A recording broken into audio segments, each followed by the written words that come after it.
Leitura da Bíblia em um ano. Dia 1. Leremos capítulos 1 e capítulos 2 de Gênesis, Salmos de número 1 e Evangelho de Mateus, capítulos 1 e 2. Gênesis, capítulo 1.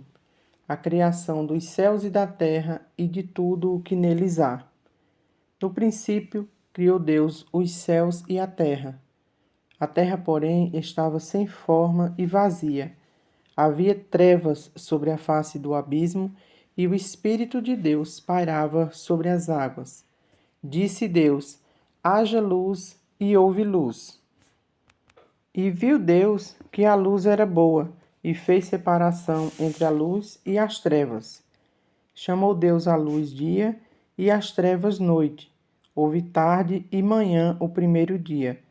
E disse Deus: haja firmamento no meio das águas e separação entre águas e águas. Fez, pois, Deus o firmamento e separação entre as águas debaixo do firmamento e as águas sobre o firmamento.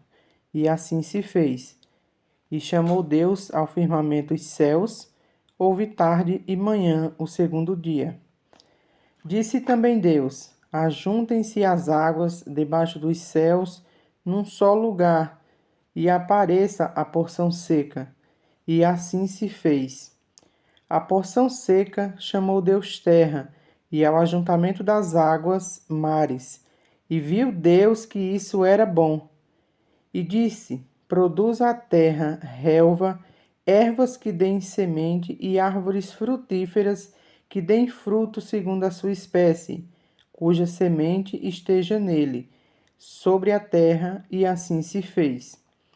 A terra, pois, produziu relva, ervas que davam semente segundo a sua espécie, e árvores que davam fruto, cuja semente estava nele, conforme a sua espécie. E viu Deus que isso era bom. Houve tarde e manhã o terceiro dia. Disse também Deus: haja luzeiros no firmamento dos céus, para fazerem separação entre o dia e a noite, e sejam eles para sinais, para estações, para dias e anos, e sejam para luzeiros no firmamento dos céus, para alumiar a terra, e assim se fez. Fez Deus os dois grandes luzeiros, o maior para governar o dia e o menor para governar a noite, e fez também as estrelas. E colocou no firmamento dos céus para alumiarem a terra, para governarem o dia e a noite, e fazerem separação entre a luz e as trevas. E viu Deus que isso era bom. Houve tarde e manhã o quarto dia. Disse também Deus: povoem as águas de enxames de seres viventes, e voem as aves sobre a terra, sob o firmamento dos céus. Criou, pois, Deus os grandes animais marinhos e todos os seres viventes que rastejam, os quais povoaram as águas segundo as suas espécies, e todas as aves segundo as suas espécies. E viu Deus que isso era bom. E Deus os abençoou, dizendo: sede fecundos, multiplicai-vos e enchei as águas dos mares, e na terra se multipliquem as aves. Houve tarde e manhã o quinto dia. Disse também Deus: produz a terra seres viventes conforme a sua espécie, animais domésticos, répteis e animais selváticos, segundo a sua espécie, e assim se fez.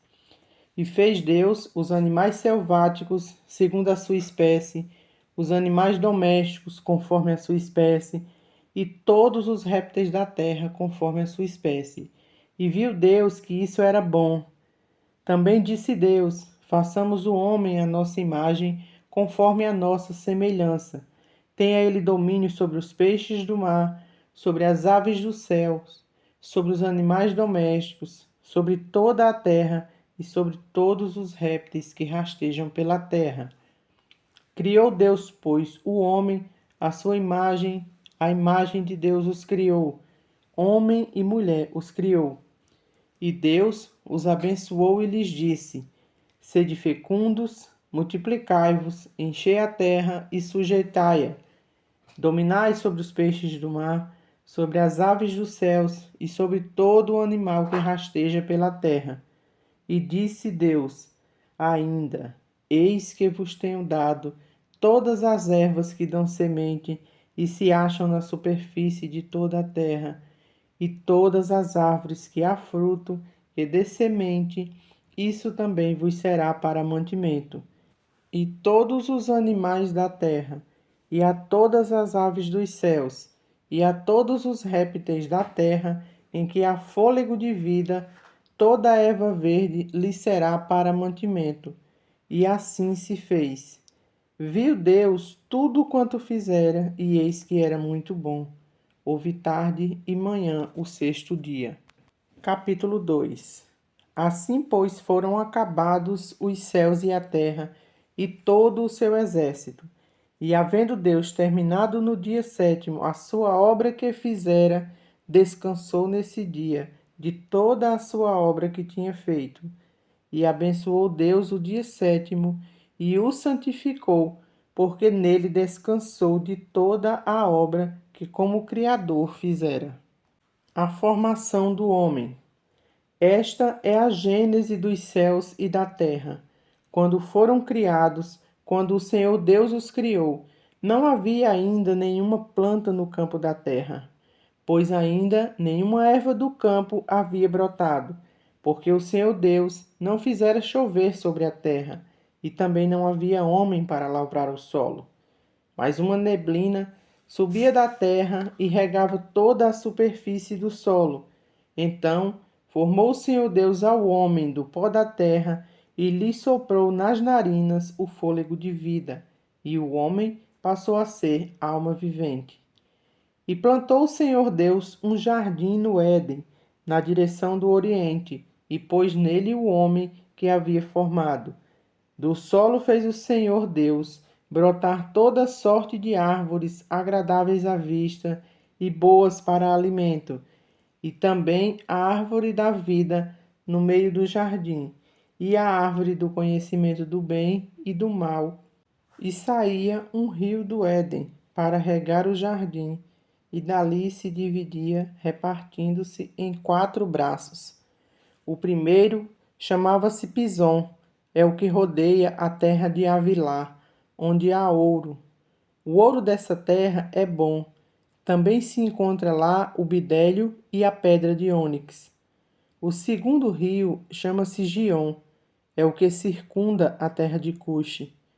O nome do terceiro rio é Tigre, é o que corre pelo oriente da Assíria. E o quarto é o Eufrates. Tomou, pois, o Senhor Deus ao homem e o colocou no jardim do Éden para cultivar e o guardar. E o Senhor Deus lhe deu esta ordem: de toda a árvore do jardim comerás livremente, mas da árvore do conhecimento do bem e do mal não comerás, porque no dia que dela comeres, certamente morrerás. A formação da mulher. Disse mais o Senhor Deus: Não é bom que o homem esteja só. Far-lhe-ei uma auxiliadora que lhe seja idônea. Havendo, pois, o Senhor Deus formado da terra todos os animais do campo e todas as aves do céu, trouxe-os ao homem, para ver como lhe chamaria, e o nome que o homem desse a todos os seres viventes, esse seria o nome deles. Deu nome o homem a todos os animais domésticos, às aves dos céus e a todos os animais selváticos. Para o homem, todavia, não se achava uma auxiliadora que lhe fosse idônea. Então o Senhor Deus fez cair pesado sono sobre o homem, e este adormeceu. Tomou uma de suas costelas e fechou o lugar com carne. E a costela que o Senhor Deus tomara ao homem, transformou-a numa mulher e lhe a trouxe. Disse o homem: Esta, afinal, é osso dos meus ossos e carne da minha carne. Chamar-se-á varoa, porquanto do varão foi tomada. Por isso, deixa o homem pai e mãe, e se une à sua mulher, tornando-se os dois uma só carne. Ora, um e outro, o homem e sua mulher, estavam nus e não se envergonhavam. Salmos de número 1. Os justos e os ímpios. Bem-aventurado o homem que não anda no conselho dos ímpios, não se detém no caminho dos pecadores, nem se assenta na roda dos escarnecedores. Antes, o seu prazer está na lei do Senhor, e na sua lei medita de dia e de noite. Ele é como árvore plantada junto à corrente das águas, que no devido tempo dá o seu fruto e cuja folhagem não murcha, e tudo quanto ele faz será bem-sucedido. Os ímpios não são assim. São, porém, como a palha que o vento dispersa. Por isso, os perversos não prevalecerão no juízo, nem os pecadores na congregação dos justos. Pois o Senhor conhece o caminho dos justos, mas o caminho dos ímpios perecerá. Evangelho segundo Mateus, capítulo 1. A genealogia de Jesus Cristo. Livro da genealogia de Jesus Cristo, filho de Davi, filho de Abraão. Abraão gerou a Isaque, Isaque a Jacó, Jacó a Judá e a seus irmãos. Judá gerou de Tamar a Pérez e a Zera. Pérez gerou a Esrom, Esrom a Arão. Arão gerou a Aminadab, Aminadab a Naasson, Naasson a Salmão. Salmão gerou de Raabe a Boaz. Este de Rute gerou a Obed, e Obed a Jessé. Jessé gerou ao rei Davi, e o rei Davi a Salomão, da mulher que fora de Urias. Salomão gerou a Roboão, Roboão a Abias, Abias a Asa. Asa gerou a Josafá, Josafá a Jorão, Jorão a Uzias. Uzias gerou a Jotão, Jotão a Acás, Acás a Ezequias. Ezequias gerou a Manassés, Manassés a Amon, Amon a Josias, Josias gerou a Jeconias e seus irmãos no tempo do exílio na Babilônia. Depois do exílio na Babilônia, Jeconias gerou a Salatiel, e Salatiel a Zorobabel. Zorobabel gerou a Abiúde, Abiúde a Eliaquim, e Eliaquim a Azor. Azor gerou a Sadoque, Sadoque a Aquim, Aquim a Eliúde. Eliúde gerou a Eleazar, Eleazar a Matã, Matã a Jacó. E Jacó gerou a José, marido de Maria, da qual nasceu Jesus, que se chama o Cristo. De sorte que todas as gerações, desde Abraão até Davi, são 14, desde Davi até o exílio na Babilônia, 14, e desde o exílio na Babilônia até Cristo, 14. O nascimento de Jesus Cristo. Ora, o nascimento de Jesus Cristo foi assim. Estando Maria, sua mãe, desposada com José, sem que tivessem antes coabitado, achou-se grávida pelo Espírito Santo. Mas José, seu esposo, sendo justo e não a querendo infamar, resolveu deixá-la secretamente. Enquanto ponderava nestas coisas, eis que lhe apareceu em sonho um anjo do Senhor, dizendo: José, filho de Davi, não temas receber Maria, tua mulher, porque o que nela foi gerado é do Espírito Santo. Ela dará à luz um filho, e lhe porás o nome de Jesus, porque ele salvará o povo dos pecados deles. Ora, tudo isso aconteceu para que se cumprisse o que fora dito pelo Senhor por intermédio do profeta. Eis que a virgem conceberá e dará à luz um filho, e ele será chamado pelo nome de Emanuel, que quer dizer Deus conosco. Despertado do sono, José fez como lhe ordenara o anjo do Senhor e recebeu sua mulher. Contudo, não a conheceu, enquanto ela não deu à luz um filho, a quem pôs o nome de Jesus. Mateus, capítulo 2. A visita dos magos. Tendo Jesus nascido em Belém da Judeia, em dias do rei Herodes, eis que vieram os magos do Oriente a Jerusalém e perguntavam: Onde está o recém-nascido rei dos judeus? Porque vimos a sua estrela no Oriente e viemos para adorá-lo. Tendo ouvido isto, alarmou-se o rei Herodes e com ele toda a Jerusalém. Então, convocando todos os principais sacerdotes e escribas do povo, indagava deles onde o Cristo haveria de nascer. Em Belém da Judeia, responderam eles, porque assim está escrito por intermédio do profeta.